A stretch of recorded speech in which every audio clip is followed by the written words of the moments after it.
สบายดีเด้อพี่น้องเด้อยามมื้อแลงมื้อสุขคนเมืองลูกข่อยเล่นอยู่มาพี่น้องเลยวันนี้ก็สิเอาออเดอร์จาก FC เพิ่นให้มา400 บาทแม่น้อย100โอน300เนาะเพิ่นก็สิแบ่งให้ล่ะ150ผู้ใหญ่พง150พี่น้องเพิ่นสิเอาตูดไก่ให้ผู้ใหญ่พง10ไม้และลูกชิ้น5ไม้เนาะพี่น้องเนาะล่ะก็คือการตูดไก่10ไม้แล้วก็ลูกชิ้น5ไม้พอดีคนละ150ให้น้องดาวเพิ่นจัดในแม่น้อยเพิ่นกำลังจัดอยู่เด้อพี่น้องเด้อของแม่น้อยละหาหน่วยสบายดีนะน้องดาวจัดให้พ่อใหญ่พงน้อง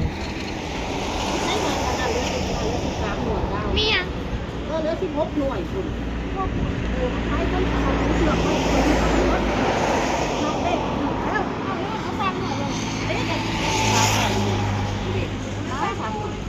โอ้ยขอคืนก่อนพอลบเชือกไว้โยกคืนไปไม่ชิมดแล้วคนเราเด้มันนักอ้น3หน่วยเหรอเอาใส่ลงไปเลยใส่ของไว้ลงท้าย3หน่วยนะห้อยไว้แล้วมันกำไรกันเลยนะ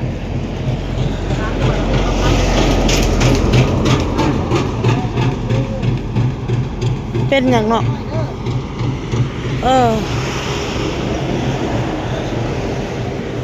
มาจะให้พ่อใหญ่พงแล้วก็ไปให้ล่ะต่อพี่น้อง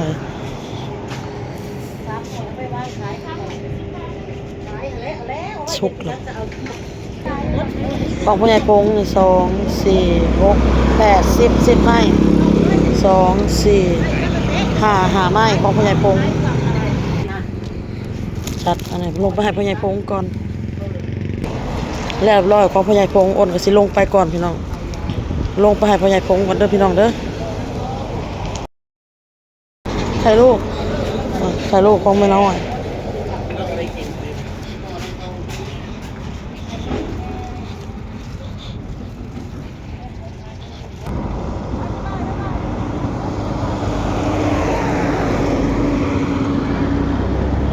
ไปก่อนพี่น้องบัดนี้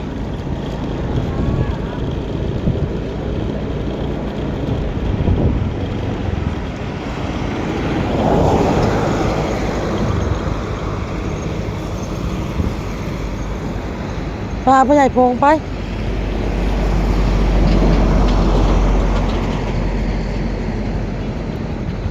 ดาสัตว์แม่ไปซะฮะเลย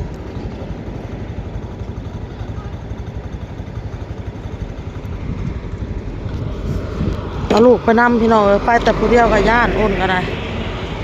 ฮะขึ้น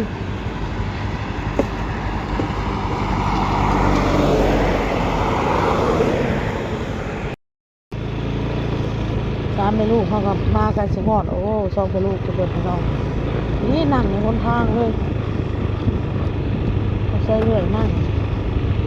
ตัดไม้เผาถ่านดีเลย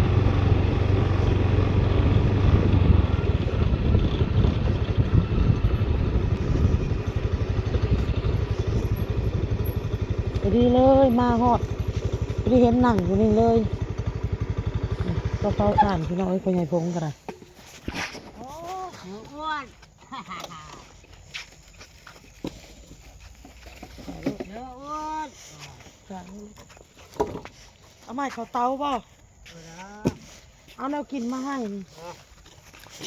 มาไปใจบอลสบายดีพี่น้อง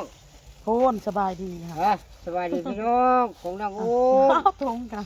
ก็ไฟแล้วขอซะน้อยไข่ลูกเนี่ยเอฟซีเพิ่นอุดหนุนข่อยก็ไม่น้อยไม่เจ้ากิน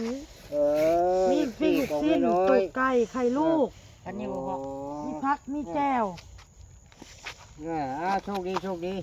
เอาบ้านให้ยืนเด้อให้รับให้รวยให้หาเงินหาคำให้โชคให้บานชาตุสริบุญคุณชาให้รับรวยเด้อเราก็ได้กินตลอดพี่น้องน้องพรสบายดีนี่ล่ะจะไปลงป้านะใหญ่เป็นบ่าวแล้วพี่น้องบ่าวพรได้บัดนี้บ่แม่นน้องพรได้บ่าวพรอันเต้าน้อยๆนี่ของน้องพรแม่นบ่เต้าใหญ่ๆนี่ของพ่อใหญ่พง2 พ่อลูกเฮียงกันลอยซอยพี่น้องเอ้ยระมัดระวังเด้อขวดถ่านยังหาเบิ่งเด้อล่ะ เราเห็นกับเจ้าข่าวในเฟซว่าตกอันคุ้มฐานน่ะระวังเบิ่งกันไรสองพ่อลูกเจ้าเลยยาวร้ายก็บ่ได้เลยพี่น้องต้องตัดมายาวๆแบกออกมาแล้วก็ต้องมาตัดเห็ดเป็นท่อนมานี่อันนี้ยังว่าน้อยพี่น้องเลยไอ้เบิ้ลยังว่าสำขาสำตัวมิตรไม้ลำใหญ่ๆเราเอามาเพื่อสิได้ทานเป้าหนึ่งพี่น้องเอ้ยบ่ได้ของง่ายๆลำน้อยๆเพื่อสิขาดเนาะพอเนาะ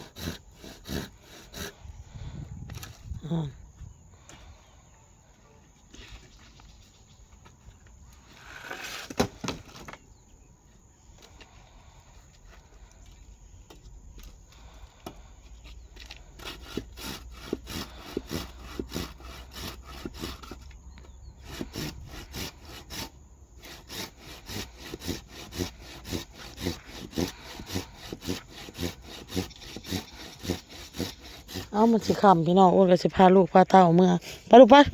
สบายดีแน่น้องบอลอาตุแน่น้อยนี่ฮะมาได้เมื่อได้หวยเมื่อปะมันก่อน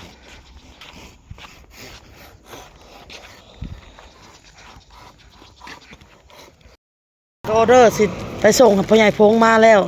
เตรียมให้หล่าพี่น้องไม้ละ10 บาทเนาะไม้50อันนี้ย่างได้เดี๋ยวยังย่างอยู่สิย่างให้หล่านำเด้เอาเลยบ่สิเอาตัวของหล่าให้ก่อนพี่น้องเบาอันนี้พอมาละบ่ละให้ไปส่งบ่เอา4 ไม้เนาะขอบใจหลายๆเด้อ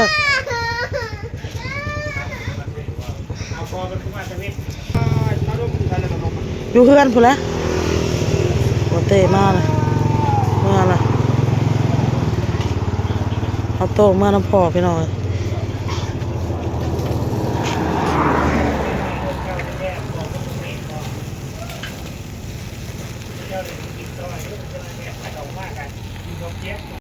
อันนี้ก็ลาพี่น้อง2 4 5 ไม้2 4 6 8 10ได้เรียบร้อยพี่น้องนี่ก็ไปส่งหลาต่อด้วยพี่น้องเด้อแล้วก็นี่ไข่ลูกเนาะไข่ลูกของแม่น้อยพี่น้องเสร็จไปหายหลาเด้อพอพ่อใหญ่พงเอาไปหายแล้วพี่น้องแล้วออเดอร์ถ้าน้องๆกินกันนะก่อนต้มข้าวเปียกก่อนจะเอาไปส่งพี่น้องปิ้งต่อพี่น้องบางทีมีคนมาซื้อ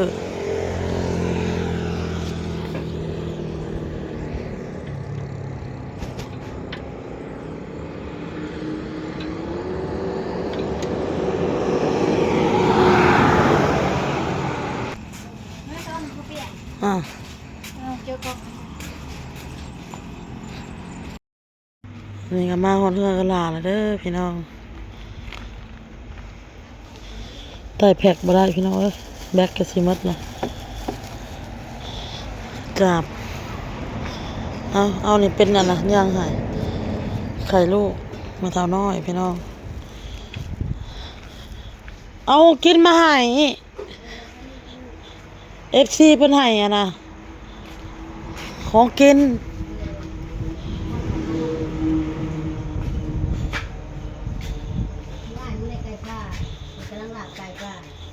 เพิ่นได้ไก่ป่ามาบ่กำลังลาบไก่ป่าติลาบแล้วบ่หรือยัง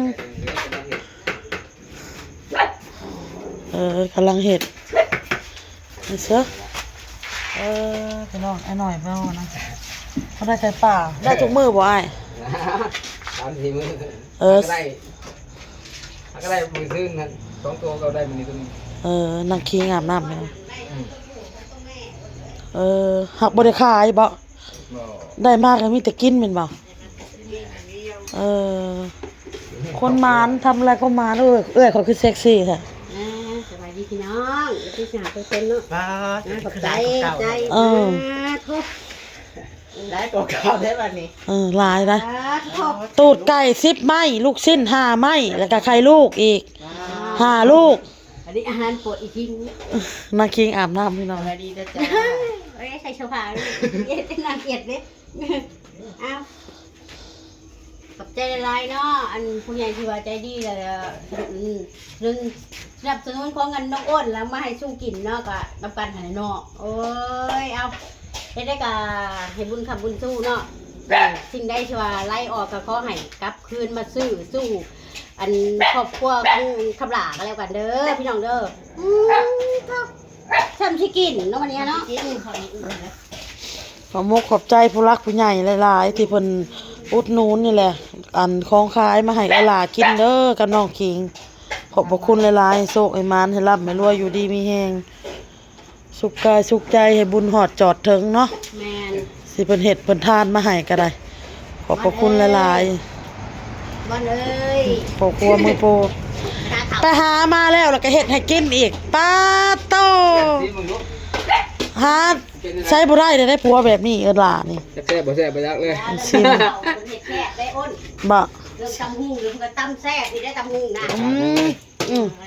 แซ่บแซ่บแซ่บ น้ำไม้ก็แกงก็แซ่บเรื่องชวนน้ำไม้มันมีเครื่องปรุงยังมากมาย สุดยอดคักอันนี้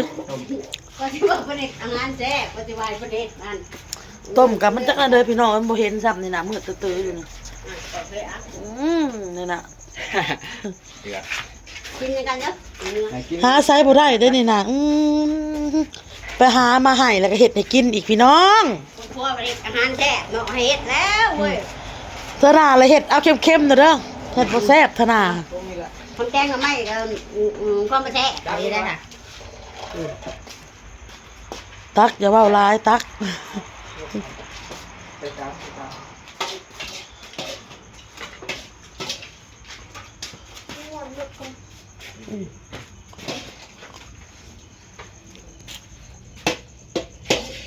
อดีหมอเชาะอยู่ หาใช้บ่ได้เด้อ ได้เด็กได้พี่อ้าย ก็เบิ่งคลิปประมอนอยู่เพิ่นมากินข้าวเพิ่นเอาอันนั้นอันนี้มาเฮ็ดมาสู่กิน เราก็ผัวหานั่นหานี่มาบางทีเราก็ได้ปูได้ปลามาให้หน่อยพี่น้องเอ้ยลูกกับเมียก็ท่าผัวได้หยังเด้มาเฮ็ดสู่กินมื้อนี้แล้วก็มีผู้รักผู้ใหญ่นี่แหละพี่น้องสนุดหนุนแน่มื้อนั้นก็ได้ผู้รักผู้ใหญ่อุดหนุนโอนเอามาให้มื้อนั้นก็